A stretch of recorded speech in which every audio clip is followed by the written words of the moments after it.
ჯერ კიდევ გონია, რომ იდეალურ მომენტს უნდა ელოდო შენი ოცნებების დასასრულებლად, მაშინ ავიდეოს ბოლომდე უკვე. სიმართლე ისაა, რომ სიზარმაც ეგძლევს, მაგრამ მაინც არსებობს ერთი მარტივი ხრიკი, რომელთაც შეგიძლია ამ პრობლემის მოგორება. ამ ხრიკს ქვია 2 წუთის წესი. ალბათ ჩემი თქმის გარეშეც ხვდები, რომ ყველაზე რთული ნაწილი რაღაცის დაწყების პროცესში სწორედ დაწყება. წარმოედგინე რაღაცის დაწყება გინდა, მაგრამ ისეთი შეგრძნება გაქვს თითქოს უზარმაზარი მთის გადალახვა გიწევს. და რას გვეუბნება ამ დროს 2 წუთის წესი? უბრალოდ დაპირდი შენ საკუთარ თავს, რომ რაღაცაზე იმუშა მხოლოდ 2 წუთის განმავლობაში.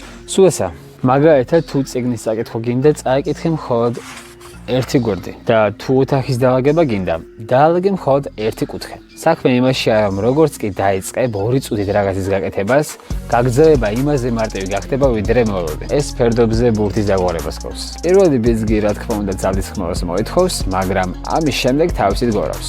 2 წუთის წესი შენს ტვინს ეუბნება, რომ დაწყება საერთოდ არ არის ისეთი რთული, როგორც შენ გონია. ბონუსად კი შემიძლია გირჩიო, რომ ყველაფრის გაკეთების შემდეგ დააჯილდოო საკუთარი თავი. მას შემდეგ, რაც ამ 2 წუთის განმავლობაში იმუშავებ, რომელიც სინამდვილეში 7 და 10 წუთამდეც კი გაგრძელდება, შეგიძლია აი ამ დაწყებისთვის შენი თავი დააჯილდოო, რაც ვიღაცთვის შეიძლება იყოს საყვარელი სიმღერის მოსმენა ან დასვენება.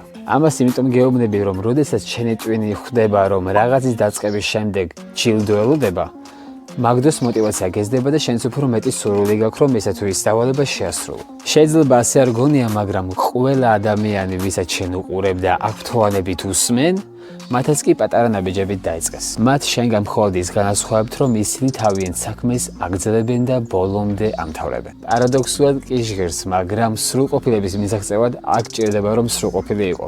უბრალოდ უნდა დაიწყო.